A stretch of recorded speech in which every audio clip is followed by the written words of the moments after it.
हे welcome back everybody. आप सभी का आज इस वीडियो में स्वागत है। आपका दिन शुभ हो और मंगलमय हो।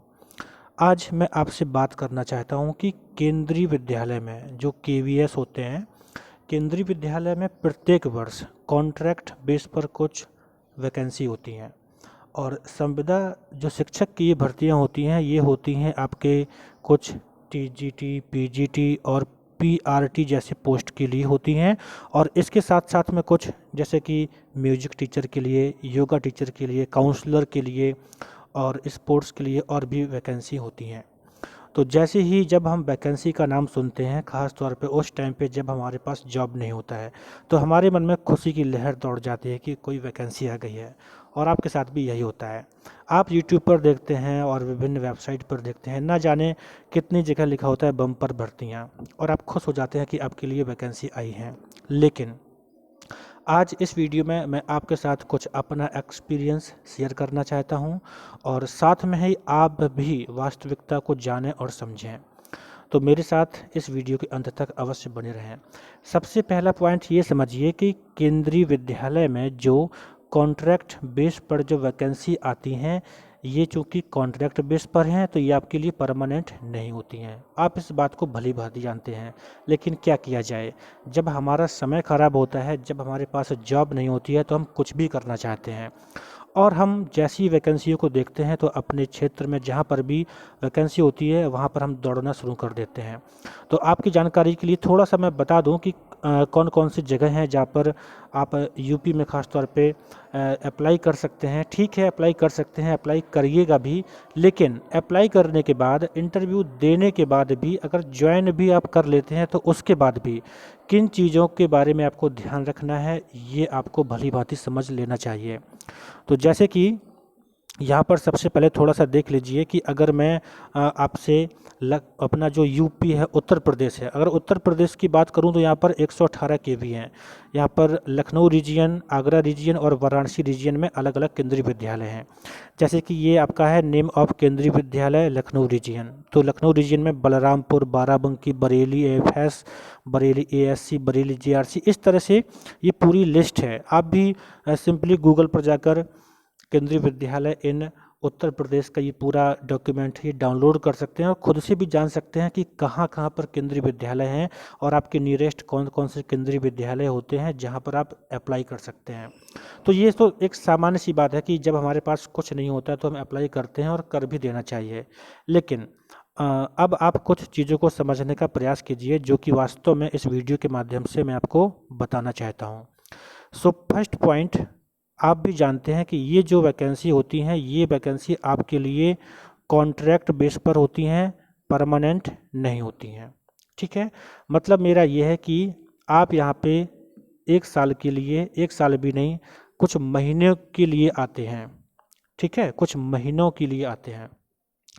अब जैसे कि मैं आपको ये बताऊं कि आप, सेकंड पॉइंट में बताता हूं कि आप नियरेस्ट सेंटर पर जहां पर भी हैं, जहां पर आप रहते हैं, उसके बाद जहां पर आप जाना चाहते हैं, इंटरव्यू के लिए जाते भी हैं। आपको पता है कि वैकेंसियों के नाम पे केवल एक एक वैकेंसी होती हैं। मोस्टली एक एक वैकेंसी होती हैं एक सब्जेक्ट के लिए। आप देखेंगे कि उसके लिए भी बहुत सारे लोग जाते हैं, बहुत भीड़ जाती है, बहुत लोग जाते हैं। वहाँ पर जाते हैं, वहाँ पर आप बहुत ज़्यादा मायूस होते हैं कि पता नहीं मेरा सिलेक्शन होगा कि नहीं होगा। इंटरव्यू चल रहा होता है, आप जिन लोगों से बात करते हो तो कोई बोलता है कि अरे यार बहुत टफ पूछ रहे हैं, पता नहीं क्या पूछ रहे हैं, मेरे को नहीं आया, ये प्रिंसिपल ऐसे हैं वैसे हैं, बहुत सारी बातें होती हैं। बेसिकली वहाँ पर जो इंटरव्यू होता है, उसके इंटरव्यू पैनल में प्रिंसिपल होता है स्कूल का और सब्जेक्ट एक्सपर्ट हो सकते हैं। तो इस तरह से वो अपने हिसाब से पैनल बना लेते हैं। तो आपके मन में घबराहट होती है। तो यहाँ पर एक जो डेवलपमेंटल की जो बात कर सकता हूँ वो ये है कि आप इंटरव्यू को फेस कीजिए। इंटरव्यू को फेस करने से आपको कॉन्फिडेंस आएगा। ये आपसे मैं पक्का वादा करता हूँ कि जब आप कॉन्फिडेंस अगर लाएंगे ना, तो आपको लाइफ में उतने ही ज़्यादा आपको मजबूती मिलती है। क्योंकि सीधी सी बात है, एक जगह, दो जगह, चार जगह, पांच जगह, 10 जगह आप जब जाएंगे तो आपको उतना ही ज़्यादा एक्सपीरियंस होता है। मैं सच बता दूं कि मतलब कि ये बात है कोविड के जस्ट पहले की। तो मैंने उस टाइम पे एटलीस्ट 10 कितने 10 प्लेसेस पे इंटरव्यू दिया था। काउंसलर के पोस्ट के लिए, मोस्टली एक ही पोस्ट होती है। तो काउंसलर के पोस्ट के लिए मैंने कम से कम 10 जगह पर इंटरव्यू दिया था। और भोपाल का एक केवी है, भोपाल के पास में एक जगह है और उसका नाम जस्ट याद नहीं आ रहा, तो मेरा वहाँ पर फाइनली हो भी गया था, मेरे लिए कॉल भी आया था। उसके बाद कोविड चलता रहा और कुछ नहीं हुआ, सब टाइम निकल गया। सो माई पॉइंट इज़ दैट कि आप जब 10 जगह 12 जगह या कई जगह इंटरव्यू दे लेते हैं तो आपको कॉन्फिडेंस आता है, ये आपके लिए एक अच्छी बात है। लेकिन आप एक बात को सोचिए कि आप इंटरव्यू देकर घर आते हैं और कुछ समय के बाद आपके पास कॉल आती है कि भैया आपका सिलेक्शन हो गया, आप ज्वाइन कर लीजिए, ठीक है ना। तो खुशी की लहर दौड़ जाती है। मेरे साथ भी ऐसा ही हुआ था, मैं बहुत खुश हुआ था जब मेरे पास कॉल आई थी, है ना। आप खुशी के मारे पगला जाते हैं कि वाह मेरा सिलेक्शन हो गया, है ना। ये बहुत अच्छी बात है हमारे लिए कि हमारा सिलेक्शन हो जाता है। लेकिन कहीं ना कहीं हम भूल जाते हैं कि वहाँ पे हमारा जो सिलेक्शन होता है वो टेम्पररी होता है, केवल कुछ महीनों के लिए होता है। और हो सकता है कि कुछ महीनों के लिए भी आपको वहाँ पर मौका ना मिले। आप मेरी बात को समझने का प्रयास कीजिए। यहाँ पर मैं आपसे बात करना चाहता हूँ आपके माइंड सेट के बारे में। उस टाइम पर जब आपके पास जॉब नहीं होती है, आप जॉबलेस होते हैं, है ना। उस टाइम पर आपका माइंड भटकता है कि मुझे कुछ भी मिल जाए, और साथ में आप ये भी सोचते हैं कि मेरा कोई परमानेंट सिलेक्शन हो जाए, परमानेंट जॉब हो जाए। लेकिन ये जो टेम्पररी जॉब होती है ये कहीं ना कहीं आपके उस एफर्ट को, उस माइंडसेट को कम कर देती है जो कि आप परमानेंट जॉब प्राप्त करने के लिए लगातार माइंडसेट बना के रखते हैं। उस माइंडसेट को ये टेम्पररी जॉब उस माइंडसेट को कमज़ोर कर देती है। तो बस मैं आपसे ये कहना चाहता हूँ कि अगर आप कहीं भी किसी केवी में जॉब प्राप्त भी कर लेते हैं तो उस जॉब को आप परमानेंट ना समझें। आप भूल जाइए कि ये आपके लिए लंबे समय तक है, बिल्कुल भूल जाइए। क्योंकि आपका जो डेडिकेटेड माइंडसेट होना चाहिए वो आपकी परमानेंट जॉब के लिए होना चाहिए, अगर आप जॉब करना चाहते हैं तो। क्योंकि मैंने खुद ही देखा है कि कुछ ऐसे लोग थे जिन्होंने एक टाइम तक लगातार केवी में जॉब किया, मतलब पहली बार सिलेक्शन हो गया, दूसरी साल भी हो गया, तीसरी साल भी हो गया, वो खुश थे कि उनका सिलेक्शन हो गया है, बढ़िया है, उनको एक सर्टेन अमाउंट वेतन मिल जाता है और ठीक है।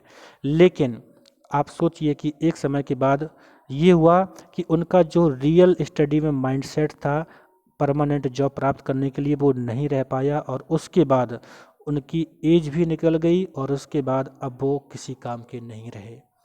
भले ही ये बात आपको फिजूल की लगे, लेकिन आपसे मैं सच बता रहा हूँ। आपको इस बारे में अवश्य सोचना चाहिए कि जहाँ पर आपको परमानेंट नहीं रखा जाता है वहाँ पर आप अपने दिमाग को मत खपाइए।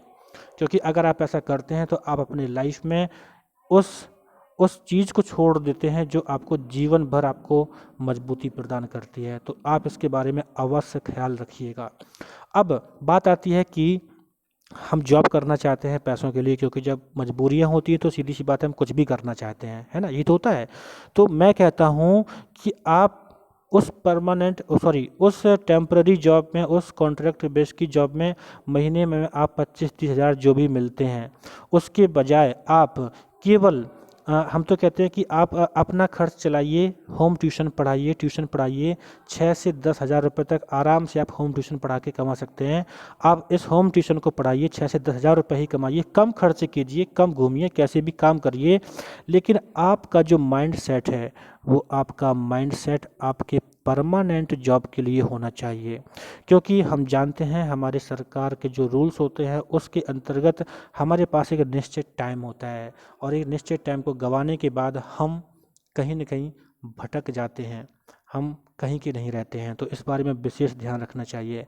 और अपना जो मेरा खुद का एक्सपीरियंस है यही है कि 12th करने के बाद, जस्ट 12वीं के बाद मैंने बीए किया था, ग्रेजुएशन, और इसके बाद बीए में साइकोलॉजी लिया था मैंने, और इसके बाद मास्टर्स साइकोलॉजी किया था।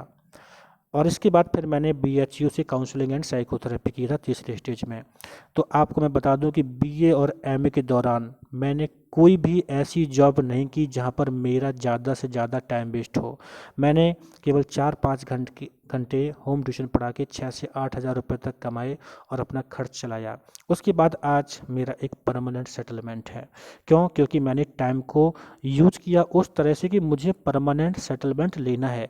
मैं किसी तरह से प्राइवेट काम करके स्कूल पढ़ा के हो सकता है कि 15 से 20 हज़ार रुपये कमा सकता था, लेकिन मैंने नहीं किया। बस यही बात आपको समझनी है कि केवी में बम्पर भर्ती के नाम पे बिल्कुल मत भटकिएगा। आपको मैं बता दूं कि केवी की एक ये बहुत बड़ी गलती कह लीजिए कि जैसे मान लीजिए कि किसी शहर में, मान लीजिए कि कानपुर में, अगर मान लीजिए कानपुर में इस तरह से 3 केवी हैं या 4 केवी हैं, तो पता इनकी गलती क्या है कि 3 केवी अपने अलग अलग इंटरव्यू पैनल बनाते हैं, यानी उन्हीं के स्कूल में आपको इंटरव्यू देने जाना होता है। सोचिए कि आपको एक पद के लिए उस हर एक स्कूल में जाना है, मतलब कि 3 अगर केंद्रीय विद्यालय है कानपुर में तो 3 पद निकलेंगे और तीनों जगह आपको जाना पड़ेगा इंटरव्यू के लिए। इसके बाद आप लखनऊ जाते हैं, लखनऊ में अगर 4 केवी हैं तो उन चारों केवी में आपको जाना पड़ेगा। बहुत टाइम वेस्ट होता है, हमारा माइंडसेट डिस्टर्ब होता है और कोई सिक्योरिटी नहीं होती है कि वहाँ पर कुछ आपको मिल जाएगा, है ना। ये टोटल प्रिंसिपल पर डिपेंड करता है, वो किसको रखना चाहता है, किसको नहीं रखना चाहता है, आप कितनी भी अच्छे क्यों न बने रहें। मेरा खुद का एक्सपीरियंस है कि जब मैं झांसी में था, मेरा इंटरव्यू जो हुआ था, उन्होंने जो भी पूछा था मैंने उनकी पूछने से मतलब मुझे मालूम है कि जो जिस तरह से उन्होंने पूछना चाहा था मैंने उससे बेटर उनको आंसर दिया था, बट उनको नीड नहीं थी तो उन्होंने नहीं रखा।